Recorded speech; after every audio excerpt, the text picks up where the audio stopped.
I don't think I made it clear that I'm doing all five? I think five of the pre and post shows all at once. My computer's really going to hate me when this is all rendering. This is the pre and post show, and I guess the intervening shenanigans and bloopers that are in the center. I should have chapters for this one from October 27th. So this is stuff like the oh goodness, the East Wing demolition donors and the weird GameStop and Trump story and all that jazz. Yeah, Brain, any of the stories except for like the primary one. Not even the primary one. Just like one specific one that I ended up doing way too much research for, and it was the whole thing. You'll see when we get to it. I'm also probably going to have to live edit some elements, but we'll see. Quick ones that I know that I didn't get to do specifically. I wanted to. Oh, no, wait, I did all of these. No, okay. Yeah. The only stuff I didn't actually get to is most of the, like, culture stuff that I have an announcement about that too. You'll see. Anyway, hey Mushby, hey Kira, hey Jules, hey Brother Nero. I hope everyone is doing well. No, I'm not. My teleprompter has suddenly decided that I can't access any of my scripts. There we go. Okay. I like how I made a joke in this one about how it's not as long as they keep being, because like, oh, I'll make a slightly shorter one this week. No, it's not 4K words, but that's because it's only 3,945, not 39,000, Lord. So that's going to be a thing. There are a couple of images for, oh shit, some of them I didn't grab yet, that are sort of necessary for chat, but I think I'm just going to throw them up afterwards because, like I said, they're weird. Yeah, nothing ever stops, but in this case, it's also like, there's a lot of really dumb stuff this week because there was a lot of, I do this in the show, but basically where a lot of the time the stuff that I am covering is just unjustifiable evil and cruelty.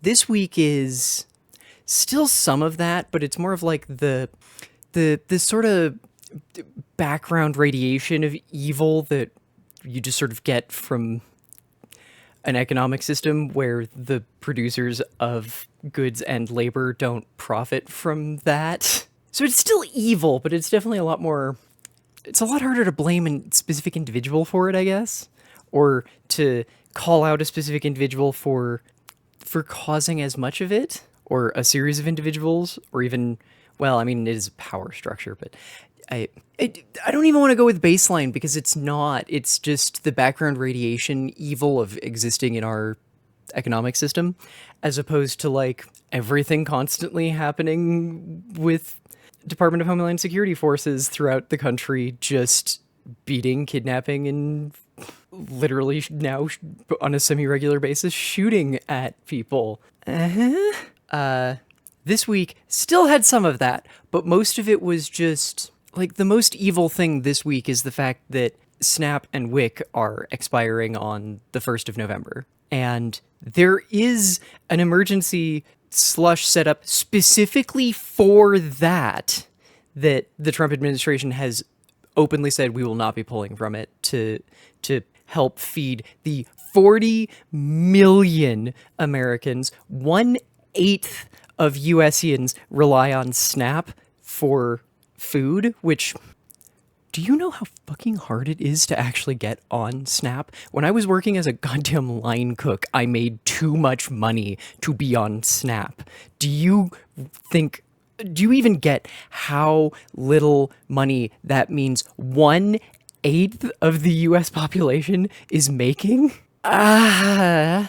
Also, it's just one of those systems that, unlike billionaire tax cuts, actually immediately puts that money directly back into the economy.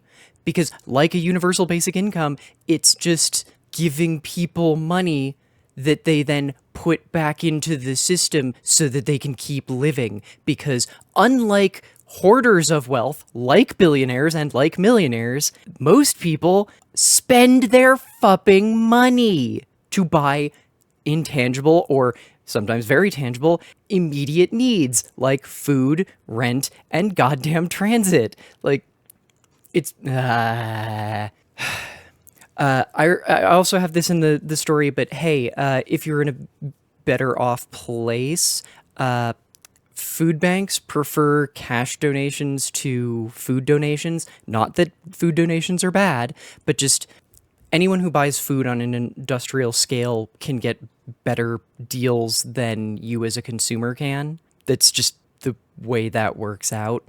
So they generally prefer money donations if possible.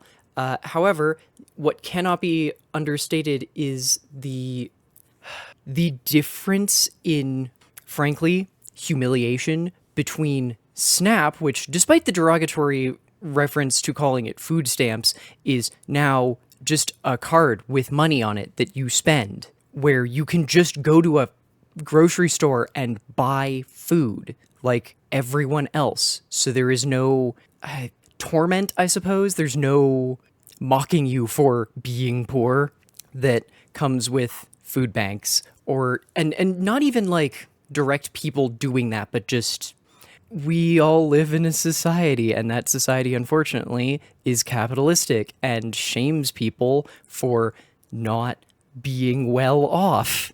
And shame is a really, really powerful motivator. So is hunger, but you should never. We should not be in a world where folks need to make that choice. Also, quite frankly, a whole bunch of food aid was also directly canceled by the Trump administration. So, yeah. Okay. So I have my script. I guess we can probably just start going, because I'm going to have to do a bunch of work with this one, probably, so. Oh, it's the mic arm. I was like, hang on. What's that other shadow? Okay, 50% was too bright, but that's a little bit better. Okay, I've also got my... Okay, yeah, I've got basically all my crap set up, and I think we're as good to go as I'll ever be.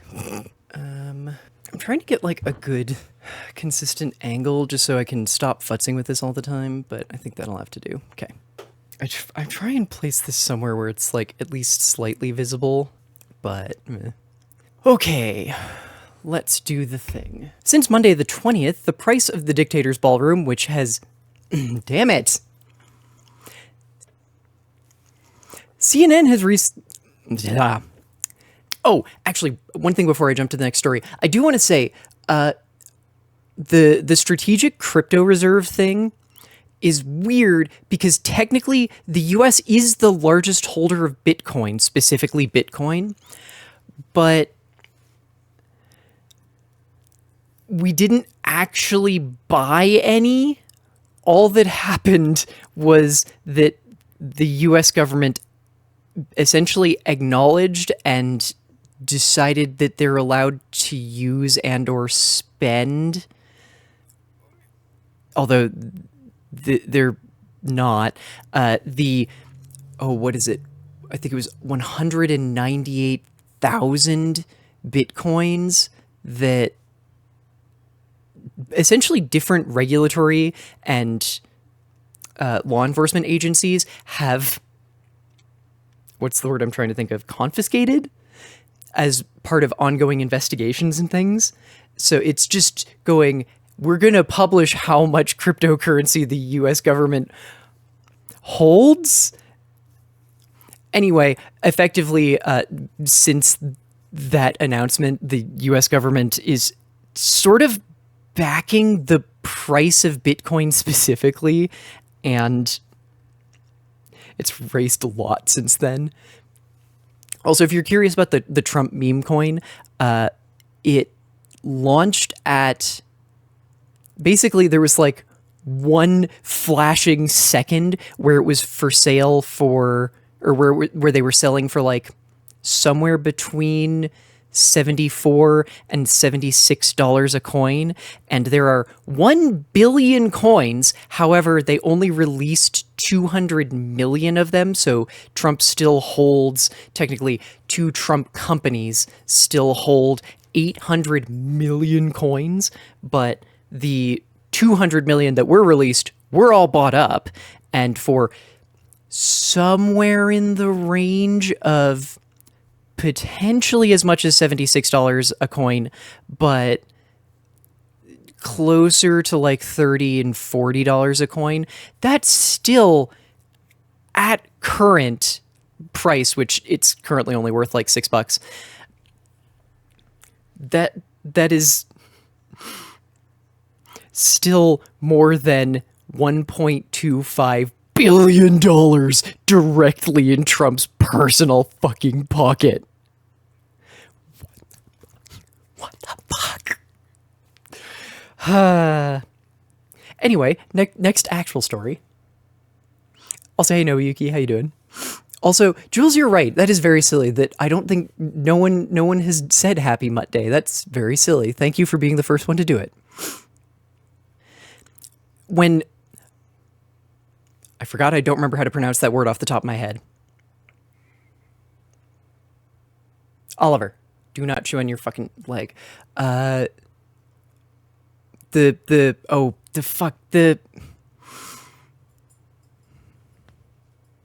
cask of the walling someone into a thing. I'm trying to remember how to pronounce the Edgar Allan Poe story.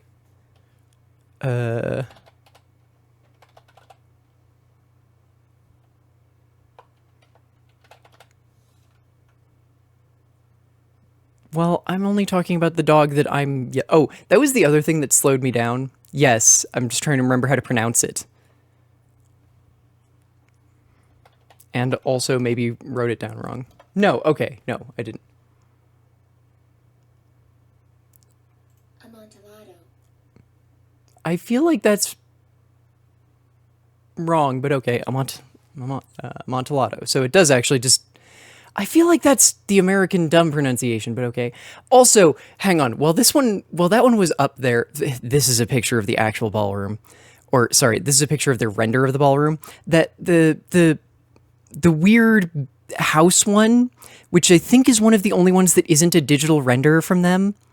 That one is one of their also not churches, and is a building in South Carolina that was built in like 12 years ago.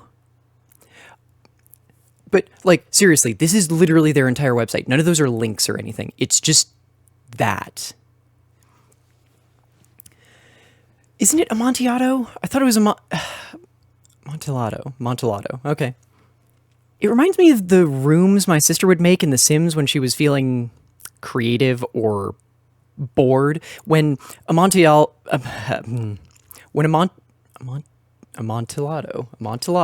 is it not Amontillado?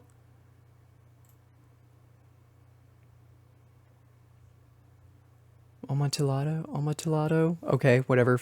This is the thing where it's Italian, and I do not pretend to speak Italian. When Amontillado... When cask of... I'm trying to turn it into a verb, and I think that's what's tripping me up. Amontillado.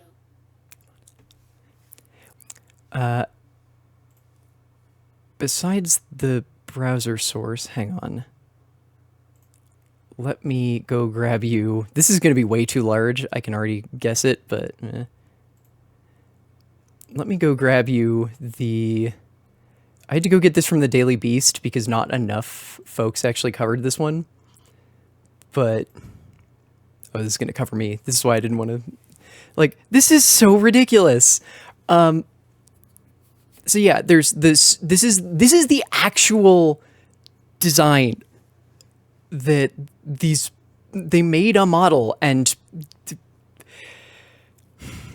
there's literally stairs that just run into a facade, and then that weird thing there where instead of being a normal ass window, the or corner for the building, they decided to like wedge it in and then also build the little like I don't even know what to call it, like the little wall around just a little spot there. It's like the Minecraft, oh no, I've dug myself into a 1x1 hole, but as part of architecture, that is costing $300 million. I just wanted to show you all that because it's just, what the fuck?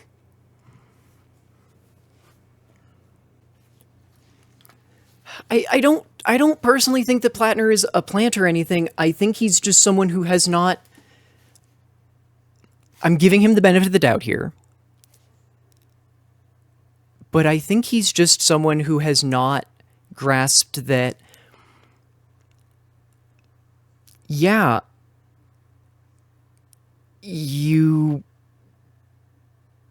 have not demonstrated that you understand why these things, including, again, working for fucking Blackwater, are wrong. You've just demonstrated that you understand they're not acceptable. So you tried to hide or get ahead of them instead of say, there's a great take that someone else has pointed out about, oh God, what is his name? I want to say Violent J from the Insane Clown Posse, where he used to be overtly homophobic.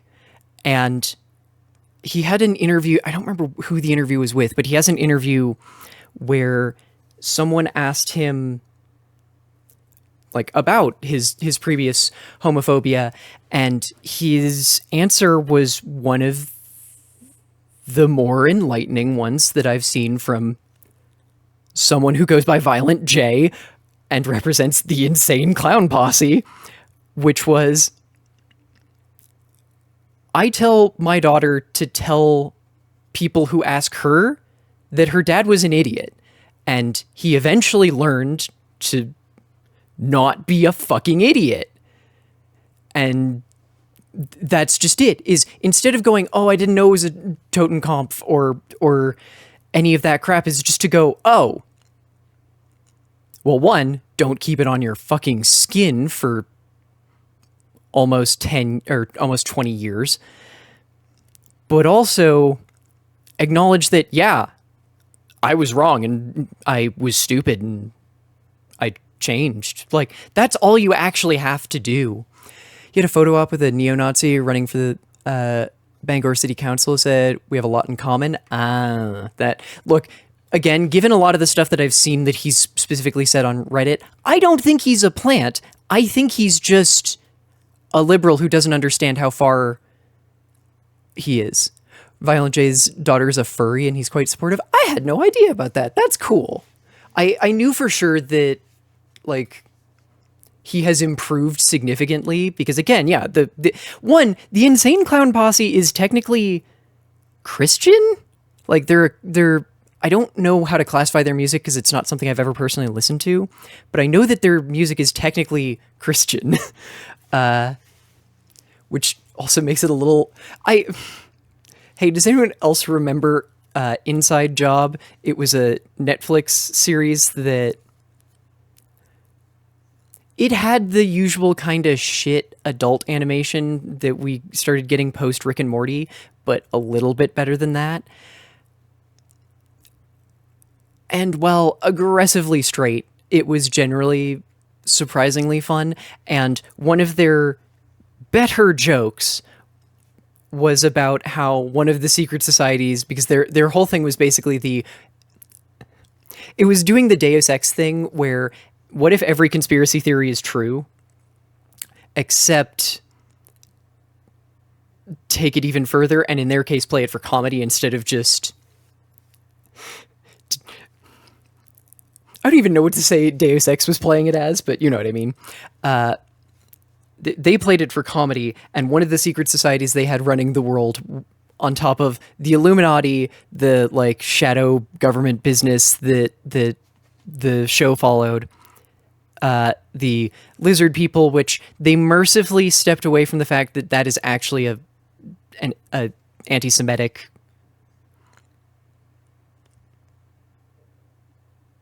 I don't want to say dog whistle. The lizard people thing is specifically a dehumanizing conspiracy theory about Jews. They tried to step away from that by going like, here, these specific people are. I'm gonna let that one through because technically that word is normally blocked, but it's in their fucking name, so unfortunately we have to. They stepped away from it a little bit by making a bunch of like gentiles, literal lizard folk. So, the other one was the Juggalos. It was just like, oh, sure, go with it. Fun fact: the Insane Clown Posse is classified as a violent gang by the FBI. Yeah, that tracks. Yeah, it's a blocked word, and normally I wouldn't say it myself. It's in their damn name. So I guess I could just call them the Clown Posse, but that would feel strange.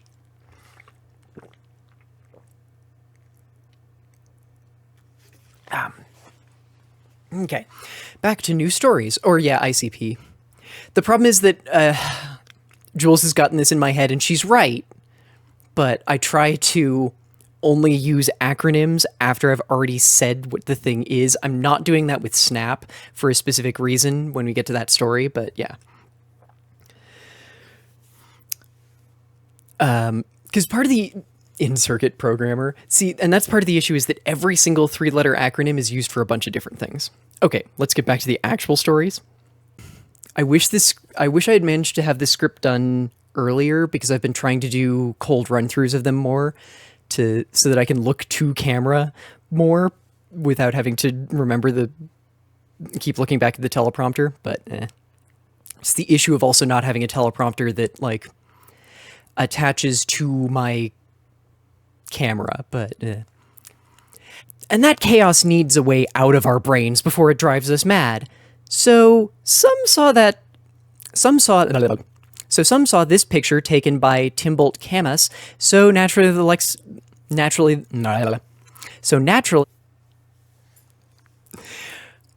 I'm going to throw the visual for this one is literally going to be a screen cap of it, because if you haven't seen the picture, the Associated Press grabbed it. What was his name?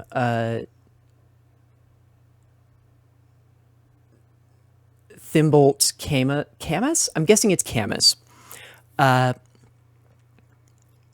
Grabbed that picture of the like dapperly dressed dude coming out of the Louvre as there's like the police car sort of blocking but not fully blocking like a portcullis entrance to the Louvre, which, having been there, I can sort of see the layout in my head, but it's also one of those weird ones that I know not everyone has any sort of layout for. I only have the layout for like the outside of the Louvre in my head, so but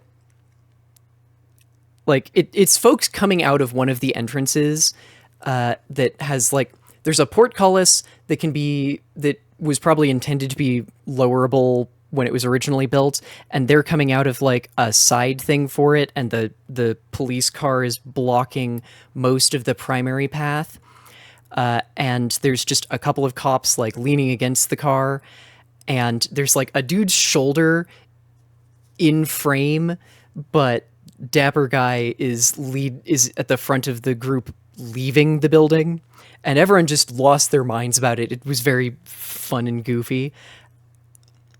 And apparently someone posted it to Twitter going, holy shit, is this a literal French detective getting ready to, or coming in to investigate the jewel heist, which got, because it's X and saying inflammatory, ridiculous stuff gets views, got 5.6 million likes and shares, which admittedly, given that X is reportedly somewhere between 50% and 80% bots is maybe not that impressive anymore, but still. Which reminds me, I'm going to include this one in the other thing I'm doing later this week, but if you haven't seen and you're still on X, I recommend getting off because it's awful, but also in the coming weeks, Musk has announced his plans to remove all heuristics from X's system, and he keeps trying to phrase it as like, we're not replacing the algorithm that shows you content, which is already bad. Like, that's part of the issue with any sort of algorithmically generated feed, is that you can't directly control what it shows you, since you can't just go, I follow these people, I want to see them in a chronological timeline of when they're fucking posting shit. By removing all the heuristics, which is to say how the algorithm pays attention to your likes and reposts and comments and things, to show you more things like the sort of things you like and reply to and quote and yada yada. That's all going to be done away with, and they will instead be having their LLM read everything, which it's arguably supposed to already be doing, which is also bad, but whatever, in order to curate feeds for everyone. So the only way to curate your feed is to specifically ask Grok to stop sharing things you don't want to see, or ask for specific things to be shared more, which you have to rely on that being part of it. And since Musk keeps changing Grok to be more absurd right-wing nutter, again, it declared itself Mecha Hitler after one of his tweaking sessions. I just kind of imagine folks are not going to be able to find stuff soon, but also that's not, he keeps trying to argue, we're not replacing the algorithm, we're doing a completely new thing. It's like, no, you're just using a different system, and one where users have less control over the stuff that they see, so that you can curate more specifically what they see. That's all that is. I'm sorry. I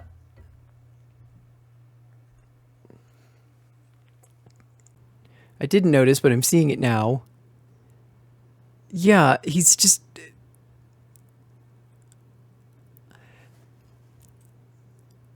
Is it going with Master Chief's number because they're trying to imply that...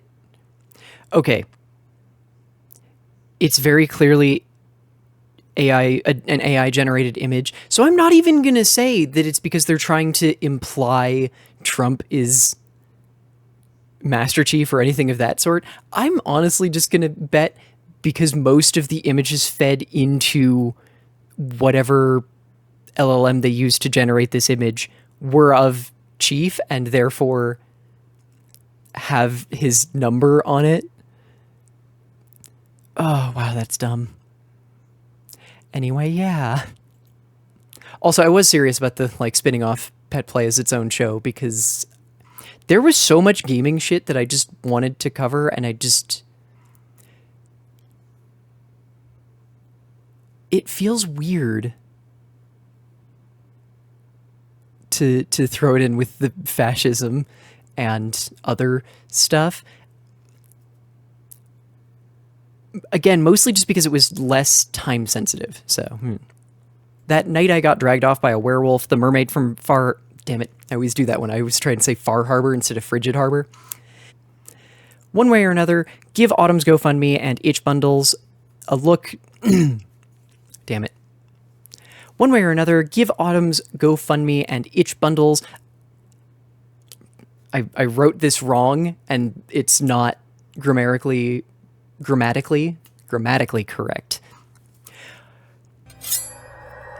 And we're back, and I'm really sorry that I didn't say goodbye to Keld, so I hope he understood that it was implicit, but... Oh, right, sorry, I read Jules's thing of, like, it's this coming weekend, wait, hang on, what's this Oh, right. This coming weekend is, the daylight savings time, which does remind me of a really stupid thing that I want to debunk really quickly.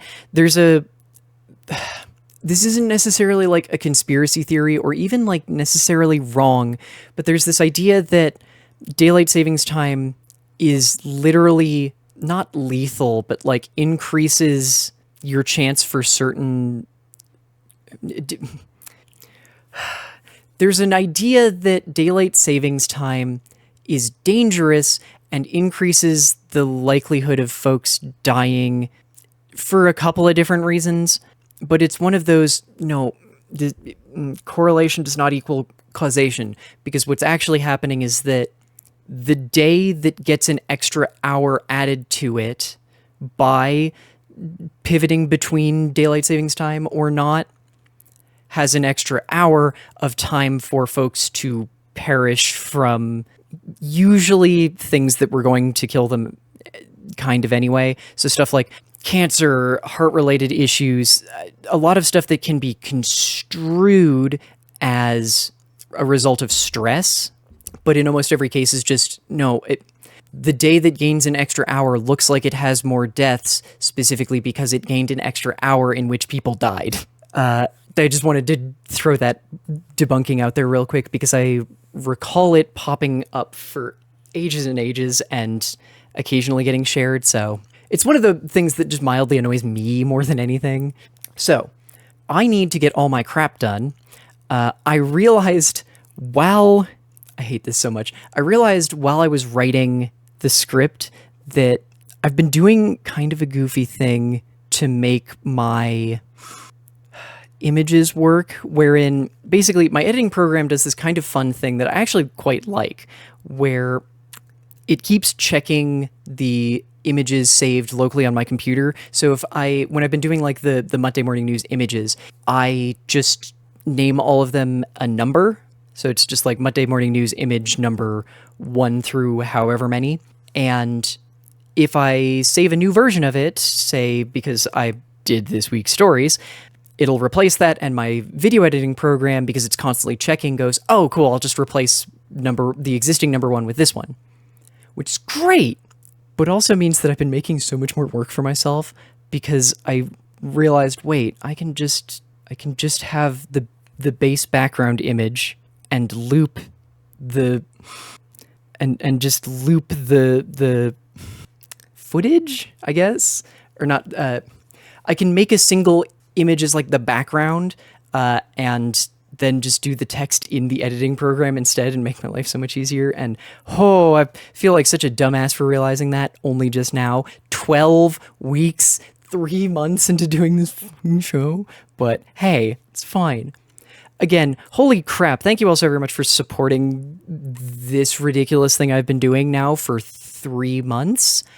I continue to not necessarily always be the best about advertising it, so hey, if you like what I do, please tell your friends about it, because that's legitimately like the best way for any creator to spread is by word of mouth. Because yeah, there is legitimately a VTuber who has a billboard in downtown Denver, and that's really cool, and I think she's like a smaller locally based one, but that means a lot of people will see her stuff, but it doesn't necessarily mean people will go check it out. But if your buddy or friend or partner tells you, hey, here's this thing that I've been watching, be it a streamer who makes you laugh or forget how shitty the world is for a few seconds, or even make you laugh about how shitty the world is, or who's, in my case, trying to do some weird journalistic crap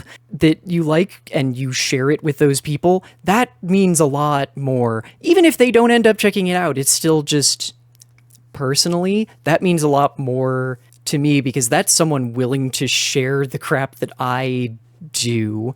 And that's kind of a big deal, let's be honest here. Like, someone commented on the last Muttday that, I don't even remember what it was, but it was something about just like, 60 views, nothing. And I'm just looking at it going, 60 random ass people who I probably don't know decided to tune in to a I think it was exactly 25 minutes for Muttday number 12, a 25-minute video comedy show trying to go over the news.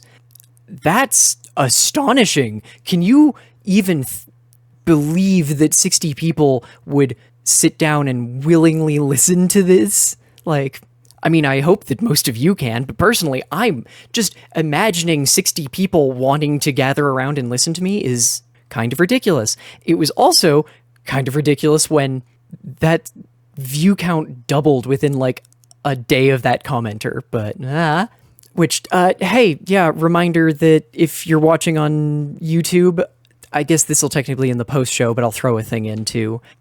Please remember to do all the stuff that makes the algorithm happy, because if you don't necessarily want to share or don't think that's the kind of thing that folks that are in your life will enjoy, then you can also help out massively by hitting like, throwing a comment down, hitting subscribe, doing the stupid bell thing so that you can actually see when stuff gets posted.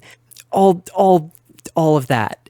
It shouldn't matter as much as it does, but it matters a whole heck of a lot. So I thank you all, because this has had a much better reaction than I personally expected to see, and has me, I don't know, contemplating more specifically scripted content in the hopes that scripted work, especially in the hopes that maybe I can also get away with doing more written work, because I've talked a little bit about how I have a bunch of different essays sort of in the works. I have a fucking Death Stranding 2 essay that is written. Jules has already edited it. I just need to go over the edits and be done with it. And then I just started spiraling into like, well, it's only like 1,500 words. I could turn this into a video essay pretty easily, because my first thought was, well, it's only like 1,500 words. I could just record an audio thing to go with this. Well, then I could also turn it into a video essay, but should I? Probably not. But should I? The worst part is that it's just an essay about how much I hate Dahlman. And why? Because I don't even think, if you haven't played Death Stranding 2, Dahlman has many, many, many, many, many, many, many issues. And at least some of them come from Hideo Kojima being real weird about women. Some of them come from a place that I don't want to analyze too much, because down that way leads chuds yelling at me, let's say. And I think some of it comes from a ludonarrative mismatch, which, if you've not heard that term before, ludonarrative is most commonly used in the phrasing of ludonarrative dissonance, which is the process by which, ludonarrative referring to essentially how the gameplay, ludo being, I believe, Latin for game. Hang on, I want to make sure I know this for sure. It's either game or play. No, that is this. Right, okay. It is a prefix of or relating to game, especially video games. It's usually used to refer to specifically the act of play. So it was coined originally as ludonarrative dissonance, where the gameplay is dissonant with the story, with the narrative the game is actually trying to push. And I think that Dahlman is kind of that, where narratively he exists in a weird space, because he is there as both a character who's kind of who's objectively bad at the job that he's supposed to be doing, and he's there as a gameplay tool to communicate things to you, and he does that really badly. That is also a very subjective opinion, though. I had a specific line, I'm trying to remember what it was, because it was something along the... I don't remember how I sent it to Jules, so I also don't remember where the edited version is right now, but hang on. There was a specific line that I was kind of proud of, except I can't seem to find it. Why are things that aren't essays in my essay folder? Uh-oh. Are you in the media folder? I don't think so. These are mostly reviews. Oh no, what did I do with it? There was a line that I was really proud of, and now, oh, there it is. I found it.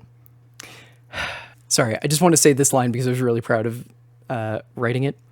But that fucking "Watch out, Sam, the sniper rifle isn't silenced" bit played every single goddess damn time I pull out the most useful bloody weapon in the game. Dolman, you murderously naive twit. If you do not shut the fuck up about my unsilenced sniper rifle, I swear on my fingers as a lesbian, I will end you. I forgot. I remembered that one, but oh, ellipsis? Okay. I didn't remember that I thought I only did fiction stuff on there. Okay. Yeah. Okay, I have to go try and get all of this edited. Like I said, I'm hoping to have the Pet Play as its own show next. It's going to be out this week. I'm hoping to basically get everything done with the show and shorts today, which does require that I actually, get images done with more rapidity than I usually manage. Then hopefully write the first Pet Play episode tomorrow and record it, which does mean I need to pick out an outfit for it. I need to just set up a specific wardrobe section for these are Muttday outfits, because I threw this together very quickly when I remembered, oh right, I wanted to wear the goofy boob window top, except specifically without a bra, because I have the ridiculous piercings that I posted to Blue Sky and my Discord in right now, which I don't think there's anything wrong with saying that, yes, I obviously have piercings. I always try and over police my language because I'm too used to, I always try and over police my language on Twitch because I can edit it for YouTube, but meh, whatever. Yeah, I need to figure out an outfit for that. I think that's pretty much everything, though. This, Pokemon ZA, yeah, okay. I am trying to not play Pokemon ZA off stream, so that's been slowly driving me mad because I want to play more. Yeah, holy crap, this has been 2 hours and I actually got everything done and good in time, and I would love to keep hanging around and chatting with folks, but we've discovered that I edit real slowly when I do that, so I don't think I will, but that does require that I find somewhere to throw y'all to, unless, actually wait, does Twitch have a thing for just co-working? Also, good God, so many people reposted the shit that my go live. Thank you all, what the hell? That is also another way that folks can help support the stream. Oh, actually, one thing that's been amusing me to no end, Anna Valens has been goofily interacting more and more with B and Talia Bot, which I can only personally see as a positive thing for some of the few places where I disagree with Valens and some of her media opinions, which again, they're media opinions. Everyone has different opinions. That's fine. It's not a big deal. But one of the things that she did this morning was tacitly threaten to do an ASMR in the Gunmetal Olympus world and asking who she would be best voicing. You know what? When this comes out, which I've been really bad about getting the pre and post show stuff up quickly. Sorry. I have a bunch of those that that's probably why I won't stream on tomorrow, because I want to set a bunch of those to post for folks. Where was I going with that? Background, pre and post show. Oh, right. I'll probably link Anna's skeet somewhere. Honestly, I would have liked to. I have a story where Anna is a source, or not a source, but one of the original folks sharing some information for it, which I guess would arguably be a source, but source implies personal direct relationship, which I don't have. But I wanted to throw it in there, but again, it won't fit, so I guess I'll throw it into Pet Play. But then this post will be sort of out of date, but whatever. She posted a thing about if I do it, Gunmetal Olympus, Hades Calculus, ASMR, who should she voice? And one, hey, if you haven't read Hades Calculus, go do it. It's great. Also, there is an audiobook version, though it's being done chapter by chapter by, oh no, what is her name? No, new tab. Oh no, what is her name? Oh, okay, I wasn't far off. Katra, Ariello of the Golden Apple audio narrator is slowly doing a like chapter by chapter audiobook of Hades Calculus and has hit chapter 9 as of like 18 days ago. She had to take a break for a while.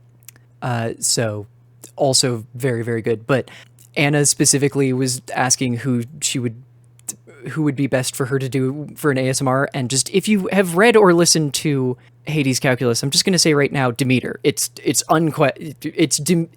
Anna Valens would play arguably one of the best and most unhinged Hades Calculus interpretation of Demeter possible, and would even arguably potentially fit to some extent. I don't know how much overlap there is between enjoying vor and lesbian-coded cannibalism, but I feel like it's a non-zero amount, and she already does a fair amount of like vor ASMR stuff, so I feel like those two line up. Shut up. And if you haven't read Hades Calculus, go do it, because that's going to be another thing in pet play, because part of the reason why I'm spinning it off is specifically because I want to talk about fucking books again. I want to have an excuse to fucking read more. And the point of pet play was always to be like the culture news section, and having to attach it to Muttday morning news was always sort of thematically separate, because I want to talk about things more positively, and a lot of the news that I report on here is, bad news, because a lot of the news lately is bad, and the whole point of this has been making it funny and therefore more tolerable. And I don't necessarily want to pair that with, holy crap, these books from a bunch of ridiculous lesbians and trans women are great, which I know I sort of did that with the Autumn Wolf thing here, but I very much wanted to, holy crap, it's been 2 months and I've managed to not plug Autumn's GoFundMe or the thing where you can get literally every book she's ever written for $30 instead of, which is like 50% of the, I think it's actually 57% of the price, or no, 43% of the original price, because you're saving 57%.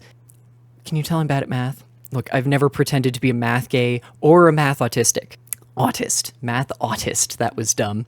Yeah, I think that's pretty much it. Like I said, Anna Valens should 100% play Hades Calculus Demeter, Autumn Wolf, GoFundMe, and Itch Bundle, and the Persephone Effect, the sequel to Hades Calculus, is up for pre-order, and I don't remember which goal they've hit, but B has been running, again, this will come up in pet play as well, but B has been running a thing of like, if we hit this many pre-orders, then post chapter sections.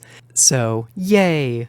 I believe they just crossed... It's going to be one of those things where I'm going to have to set like notifications for a couple of specific people, because I don't see their posts enough anymore.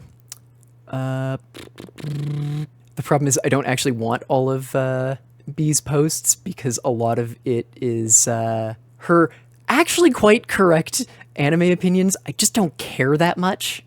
Yes, they hit the pre-order goal for Persephone Effect. Thank you, everyone, for helping us meet the pre-order goal for the Persephone Effect. As promised, a scene from the book, Hephaestus and Aphrodite reunite in a spectacle of exhibitionism. They're both tops, and Aphrodite stepping on Zer. Because, yup. B promised folks a feet scene, and if they pre-ordered enough, and they were very into it.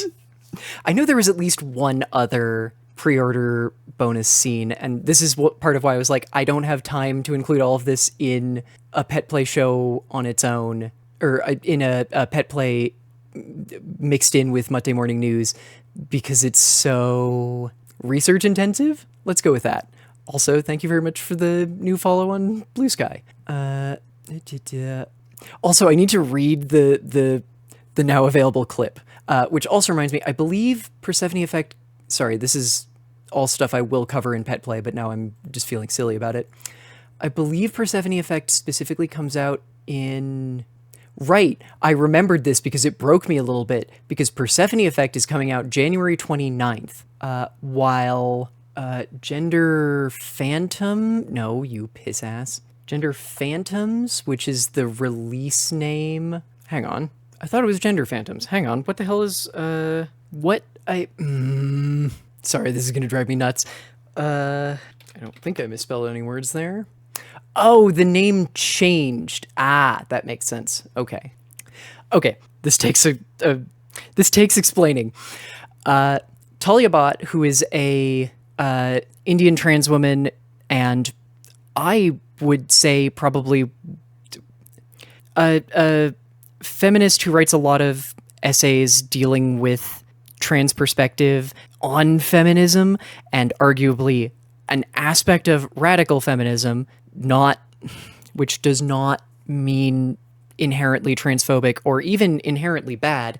It describes a specific perspective of feminism that, yeah, a lot of non-trans radical feminists were actually reactionary feminists, but that's getting into the weeds of weird discussion of queer and political theory. So yeah, she's a very good writer who does a lot of stuff analyzing the ways that we treat trans women and the way that we, as a global people, interact with gender, especially the way that we use academia to essentially remove the existence of trans women while also hyper-fixating on so-called third sexes, which are almost universally trans women, in the way that patriarchy forces the establishment and maintenance of a three-tiered system, which is also why I get pissy about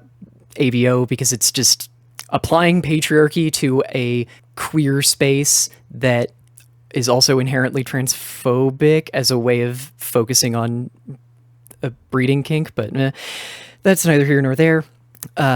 Great writer. And then Beth, I can never remember her last name to save my life, who is from one of the Nordic countries. I don't recall which one. Started writing a silly Scribble Hub story called Ranked Competitive Breast Growth, which was, I believe by her own original statement, probably only going to last for like a chapter or two before she dropped it. And then she started writing with Talia, and then it got ridiculous and even more absurd. And now there's like 21 chapters. The 21st is, I believe, only available on their Patreon right now.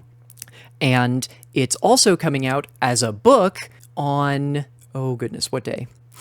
Come here, Amazon. Because unfortunately, you do kind of have to use Amazon for physical copies of a lot of these books.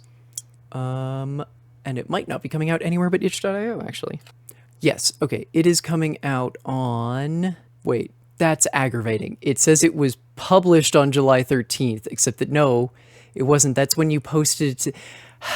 Hang on. Okay, it's getting an edited version released as a book that used to be called Gender Phantoms, and I missed that it got a name change over to Estro Junkies, because let's be honest here, you can't sell a book called Ranked Competitive Breast Growth on Amazon, especially when it's full of lesbian trans women that, look, the onus of it is, there's a space in it, but yes, Estro Junkies. The onus of the book is that there is a competition that some evil, well, shadowy, creepy person is sponsoring, where you, provided you maintain and can prove through discursive combat that you are still a cis man, they will give you all of the hormones you will ever, they will give you a lifetime supply, essentially, of hormones for free and pay you a really significant payout. I don't remember if it was $1 million. I think it was $1 million. If you keep going on estrogen as long as the thing requires, and you get the most growth out of your group. It's basically, if you've heard of Dorley Hall, it's Dorley Hall, but where instead of it being a takedown of the general British hatred for trans folks to the degree that, yeah, I mean, they literally chemically castrated Alan Turing and effectively estrogenized him as well because he was gay, and the UK has never been okay with that, no matter how much they try and act like they are. This is instead, no, a bunch of these people know they're trans women. Well, a couple of these people know they're trans women are just like, okay, you can sign up and basically get the hormones and just bow out immediately, which some people do because they're open and understand that they're trans women. But most folks are just like, I need the money. Or they have so many other brainworms that they've convinced themselves of other ridiculous things. Like one person who's just convinced that he's actually just a gay twink, not a trans woman, it's really funny and really hard to explain. And if you don't have trans brainworms of dealing with a lot of the weird issues of perception and self-perception that I feel like trans men and NB folks can also understand at least some aspect of it, it's probably incomprehensible otherwise. But it's very funny, and it's one of those inherently, oh, this is so made for people like me things. And I want to keep reminding folks that it exists and it's coming. And I love that this is from Talibot's post about it. Elephant in the Room, the old name kind of sucked because it was just called Gender Phantoms. And like, yeah, I got what they were going for, but it was sort of weird because, yeah, you couldn't just call it ranked competitive breast growth, and you couldn't just call it RCBG because that would just confuse folks. Because again, the giving an acronym without the explanation. Hang on. Oh, it's the first chat. Okay, right. Sorry, I was trying to. I'm trying to not read this entire Patreon post because I don't want to just like read it off. Hang on, I didn't realize that. On that note, we would like to leave you with reimagined blurbs for Estro Junkies. I think these are. Yeah. Okay, this is one long blurb, and it's so cursed, and I love it. Nikki's never getting on estrogen. She's too late. The waiting list for public hospitals are years long and all the private clinics are shutting down. She must resign herself to rotting in her apartment, shared with her childhood best friend Daniel, the insufferable twink Jeff, and Kyle with his helicopter parents and arranged marriage. Until Daniel knocks on her door with news of an underground online competition awarding hormones and surgeries to anyone willing to grow the biggest breasts, so long as they assert to be a cis man and are never proven to be otherwise. The prize for these men? $1 million. For Nikki, her salvation. Except it's not all it seems. Daniel is in fact Catherine, a trans woman too afraid to come out to Nikki for fear of losing her oldest friend. Jeff, hopelessly in love with Kyle, has enrolled in the competition to become more attractive to the object of his affections. And for Kyle, a victory of millions of dollars is the only thing that could free him from the shackles of being the eldest Desi son. Sisters of Dorley meets Stag Dance in this absurdist satirical drama by two trans feminine authors examining the conditions, both external and self-imposed, that prevent many queer people from self-actualizing. That is a very good blurb, honestly. It was coming out, like I said, it was coming out like chapter by chapter on Scribble Hub, and you know what? I'm just gonna end up reading this fucking post because I'm not going to share the chapter because I don't remember if this is a paid. I can't see if this is a paid post or not because I subscribed to their Patreon. Elephant in the Room, the old name kind of sucked. Estrogen Junkies is the novelization of RCBG web serial, and I hope we can agree the name is much more fitting, more evocative, more communicative of the premise and stakes regarding transition under a transphobic regime, while also being a wink to a different, significantly messier queer text. The attached file includes the prologue and first chapter, about 7,500 words in total, introducing the four main character POVs, establishing the character dynamic, and how they're poised to collide at the outset. Because part of the weirdness was definitely that it was serialized, so when Beth was originally the only writer, there was just a focus on two of the characters, and as it developed, the other characters got introduced in, like, they've always been here sort of way. Which brings us to the future of RCBG. Fundamentally, we discovered that the novelization process, while far from a serious reimagining, is slowly but surely transforming into its own beast. Things that were introduced in Chapter 9 of the original serial are right here in the first chapter of Esther Junkies. It's going to give our POVs significantly more breathing room, exploring their interpersonal dynamics and internality much more deeply. It's certainly an absurdist comedy drama, but it's shaping its own canon, a true adaptation of the source material rather than a retread, which frankly is kind of what I was expecting them to do, because both of them are really good writers and editors, and I would sort of just expect that from two really good writers and editors who were starting from literal joke material at the beginning. At the same time, our attempt to focus on side content during the hiatus has mostly resulted in us not wanting to do that. Much like the fandom, we're much more interested in answering what happens next. Where does RCBG go from quest complete? And what do the personal revelations at the conclusion of our first part mean for our characters? Which I will not spoil, but you can also go read it, because the first 20 chapters in their essentially first draft form are up. When RCBG resumes as you know it, a direct continuation of the web serial's continuity focused more on biting satire and heightened parody will still focus on character drama, but recognizably surrealist. In the final account, this means more content for our fans, Esther Junkies and its sequels, compromising their own canon parallel to and based on RCBG, but neither is supplanting the other, which sounds like a bold thing for me, because that just sounds like a lot more work, but hell yeah for them. When RCBG resumes, it will be, as you know it, a direct continuation of the web series. Right, that's the one I just read. Once again, we thank you for your patience and showing the humble, ridiculous online trans drama so much love. We're excited to bring you more as much as we can. And then there's the blurb. Okay, but I did want to see... is it not coming to Amazon as a physical book anymore then? Huh. If you'd like a version of this that is done, and maybe not a version of this, but if you'd like something in a similar vein that is done and more cis-approachable, I would recommend Rotten Girl by Gemma Topaz. Gemma Topaz? I think it's Gemma Topaz. Yes, with a J, Gemma Topaz. Rotten Girl, it's kind of similar. Again, I'm probably going to go over a bunch of this on Pet Play.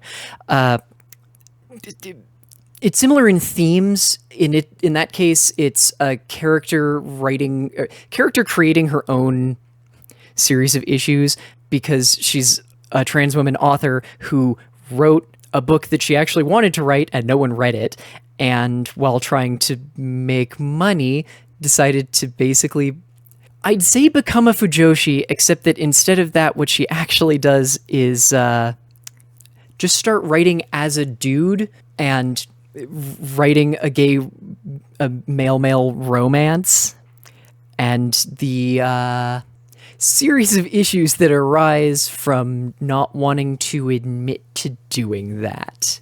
Or if you want to slightly more, actually, you know what? I'm not going to say slightly more because I need to read it myself still. But if you want a brainwormed version of it, Dorley Hall.